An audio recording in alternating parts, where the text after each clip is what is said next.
We are back on the record. We are back on the record. All attorneys and their parties are here. Mr. Wyman, you are still under oath. Ms. DeHaan, you had some follow-up questions. Thank you, Your Honor. Mr. Wyman, you testified earlier that on 8th, 2021 in Kalamazoo County, you engaged in some type of assaultive behavior towards Kylie Wyman. Can you be more specific as to what exactly you did that was assaultive behavior that day?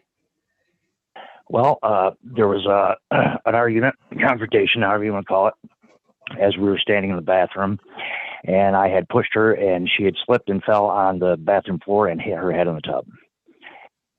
Okay, thank you. And there was also, I think, some confusion about the status of the personal protection order, so I want to walk you through that. On early March, I would say 2021, you were informed by Kylie that the PPO was no longer in effect. Is that accurate? Correct. Okay, but at that time, you had never seen a judge, right? Correct. You never went to court, to any court proceedings. Correct. You never received any paperwork telling you it was terminated, correct? Correct. So the only source of information that it may have been terminated was from Kylie. It wasn't from any judicial authority, right? That's right. So you may have been confused. Would you say that's fair? You were confused about the status of the PPO? Yes. But I guess having not been told it was terminated, you had reason to know that it was in effect on March 28th, 2021, right? Correct. Do you have anything else to say, regarding your knowledge of the status of the PPO on that date? Nothing I can think of, no. Mr. Almeda, any questions? No, petitioner satisfied. The court is also satisfied. Mr. Wyman, I hope you learned we're not even going to talk about the incident yet, but a court order is a court order, and until your attorney or judge tells you it's over, you understand it remains in effect, correct? Correct. Okay. Based on the testimony of Mr. Wyman, the court finds that he knowingly, understandingly, and intentionally has waived his right to a hearing.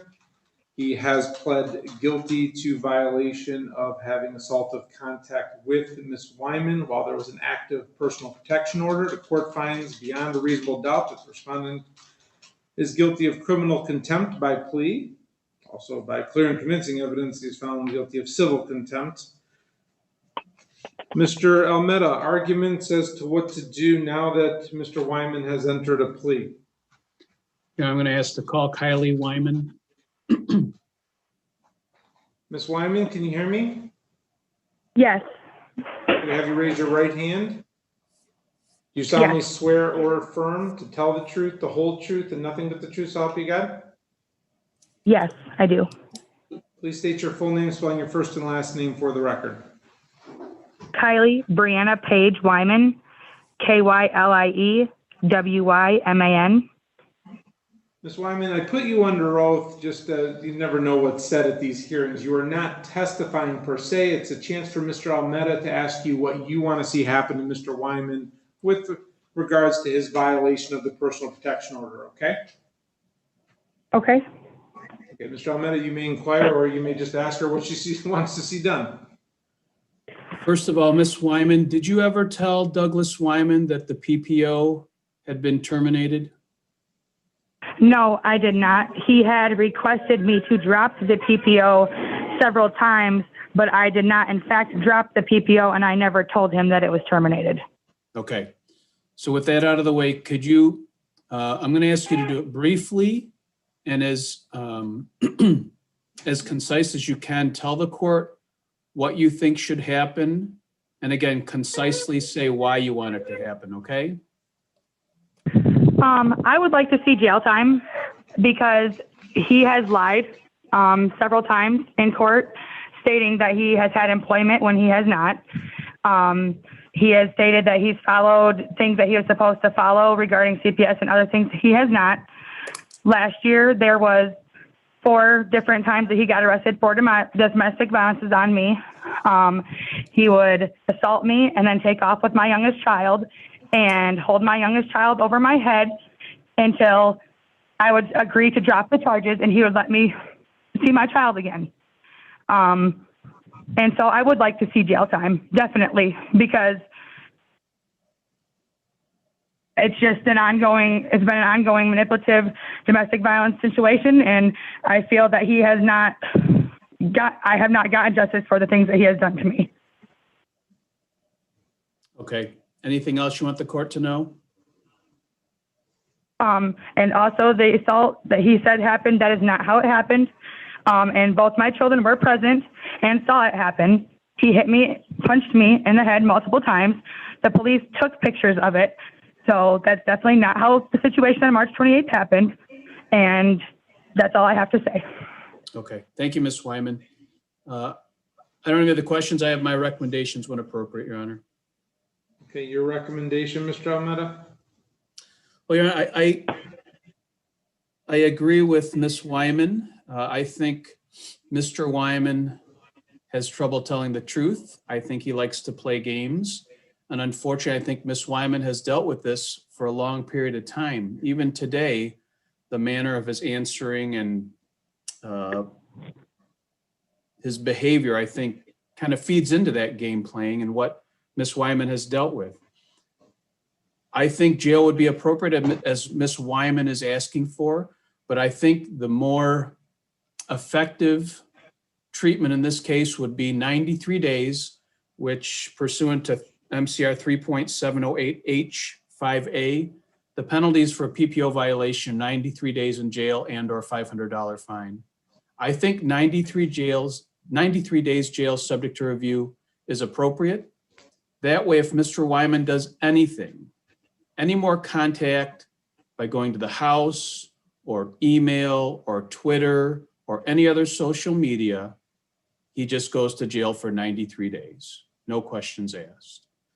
And it's interesting, Mr. Wyman, just with his admission to having contact with Ms. Wyman, that's the violation. Just the contact with the PPO is a violation. But here he goes above and beyond to the point where he has a domestic violence conviction against this woman. I mean, that's a step above just the contact of the PPO violation. Now we have a domestic violence conviction for the actions he's done. I don't know if the court's aware, a couple of days prior to this incident, Mr. Wyman was charged with a PPO violation and pled guilty to having sent a Twitter message to the victim. And then subsequent to this, I think a day after the domestic violence incident, there's also an allegation that he sent another message to Ms. Wyman on social media. So it didn't end before or after the domestic violence. So I'm going to ask if the court does not impose any jail time, 93 days jail subject to review is held over Mr. Wyman's head for any future activity. Thank you. Mr. Hahn, your recommendation. Your Honor, you may have to bear with me. I'm used to being in criminal court where elocution starts with me and then Mr. Wyman can add to that. Is that acceptable? Yeah, yes, I apologize. You could have Mr. Wyman make statements if you want. You can make your recommendation or what have you. Okay, I'll start, and then if he has anything to add, I'll offer him that opportunity. So, Your Honor, I guess I would start by saying I understand that Ms. Wyman comes to us today frustrated. I don't fault her for that. I would say, however, I think there's a lot of mention of things he hasn't done. We're now 3 months almost to the date out from the date of this incident, and I would like to fill the court in on everything that Mr. Wyman has done since that time. Is enrolled in the 52-week intensive domestic violence program at KPEP, Kalamazoo Probation Enhancement Program. He has attended, I believe, 2 sessions so far. He's missed 1 session, but that was an excused absence, and he plans to attend session this upcoming Monday to keep that going. I did speak with a CPS worker who was working both with Kylie Wyman and Douglas Wyman.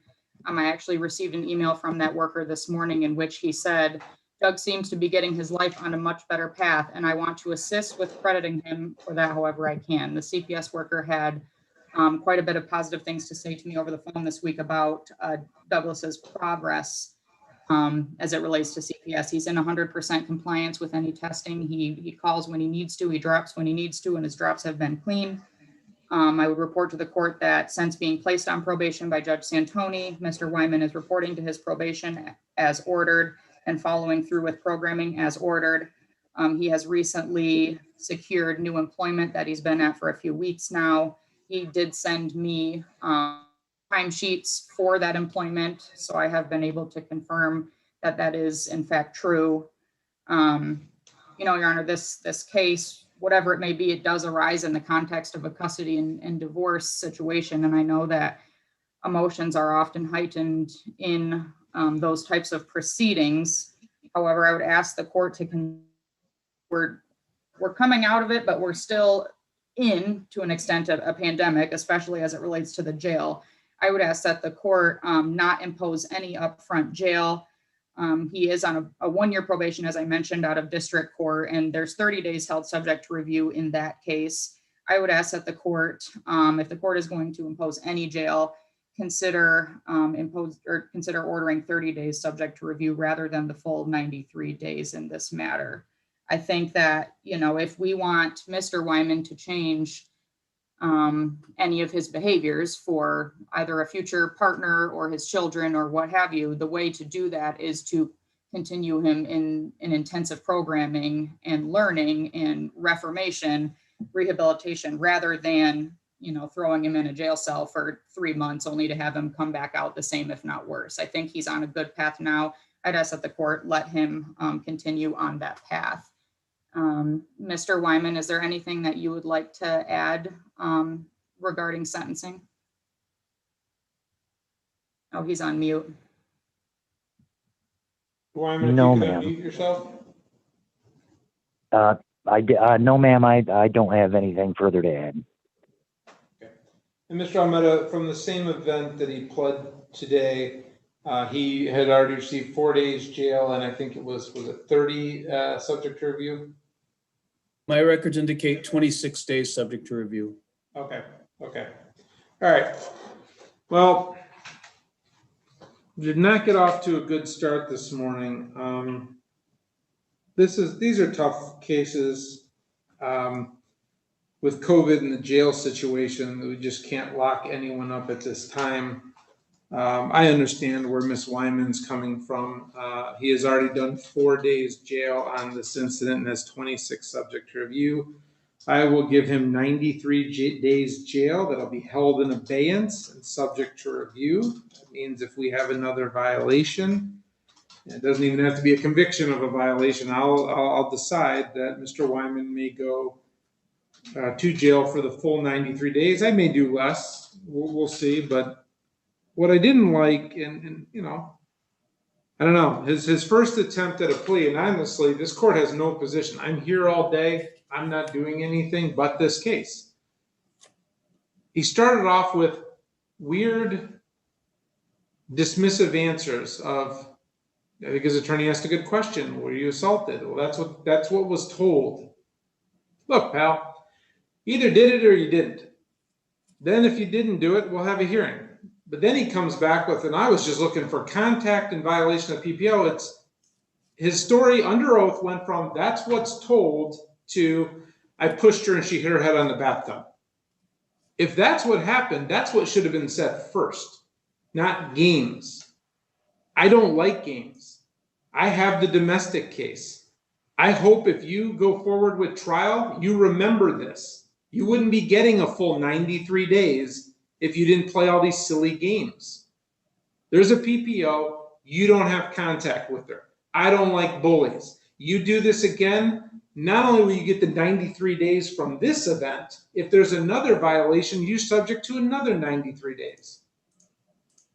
And if you can't answer a simple question and want to play games, you can sit for 93 days and think of how you want to play the games. No contact with this woman. Any questions on that, Mr. Wyman? The only question I have, Your Honor, is before I was granted permission for my mother to contact her regarding family court matters and visitation of my son. Am I still allowed to do that or no? Whatever's in the PPO, I don't see anything. Is that in a domestic order? I believe it's through family court for our divorce proceedings, I believe, and the original order through my domestic violence court proceedings. I was Hold on, told by Judge. hold on. Let me go one thing at a time. Mr. Almeida, do you have, we're pulling up the family court order now. It's definitely not in the personal protection order. Well, Ms. I guess Wyman, my- is there a domestic order that allows him to have his mother effectuate pickup and drop off of the child? Right now, we actually just had family court a few weeks ago, actually in front of the same judge, Pierangeli, that's actually doing the case today. And he said that Douglas was not allowed to contact me at all. So, via the PPO and via the order from the criminal court judge, he's not allowed to have contact with me at all, and he's not allowed to take the children right now, and that's what was agreed upon in the last court date. And he has only ever contacted me supposedly twice via his mother's Snapchat account, which Snapchat, the messages disappear. And I've sent her multiple messages of pictures and stuff like that, and they have not been opened, and I have not received a response. So, and in honesty, I feel there's no reason for him to contact me via his mother, because I highly doubt it's even his mother. It's probably him. Ma'am, take a breath, slow down. You didn't answer my question. Is he having parenting time with the child now? No. Okay. So we're looking at our domestic order. We're not seeing anything where what Mr. Wyman said is in any order. So I don't have that in an order, Mr. Wyman. I believe it was ordered by Judge Santoni through the court that I was still allowed to have contact as far as family court issues through my mother, but I don't have that paperwork in front of me at this time, and I'm sure you don't. Your Honor. Yeah. Yes, Mr. My Almeida. reading of the district court order said he could have contact as approved by the family court. But this PPO is the most stringent. Unless another court has made orders above this PPO's stringent orders apply. And I want that made clear to Mr. Wyman. Yeah. Judge Santoni was a fantastic judge, but he's in the district court, and this PPO is in the circuit court, and the family case is in the circuit court, and there is no circuit court order allowing any type of contact or parenting time. Go through your domestic attorney to file a motion if you want, and it's not before me today to amend the personal protection order. So do you have an attorney on the domestic case? Are you talking about the criminal case with Judge Santoni? Nope, the domestic case, the divorce. It looks like Tara Sharp is your attorney? Yes, I do have a divorce attorney, Your Honor. So you may contact her and do what you want to do with discussions with her, but I have no order that says your mom is to have any contact. The PPO is in place, and it says absolutely no contact. If you want to get the parenting time, you may have to go through your domestic attorney and get an order that way, okay? Okay, that's why I asked, Your Honor. I just wanted to make sure everything was clear so I didn't get in any further situations like this. So it's clear that you are not to have contact with her at all, and I don't have any family court order that says you are to have parenting time at this time. So you'll have to handle that through the family court case. Okay. Okay. Any other questions by anybody? No, thank you. None, Your Honor. Thank you. We'll do an order. Like I said, I'm not finding him. I just 93 days held in abeyance and subject to review. We will do an order for fingerprints. That's what we have to do. So that'll be sent out to Ms. DeHaan, and she can instruct her client what to do at that point. Any questions by anybody? No, thank you. None, Your Honor. Thank you. All No, prior sir. orders remain in effect, not No. affected by today. We will be adjourned. Good luck, everyone. Thank you.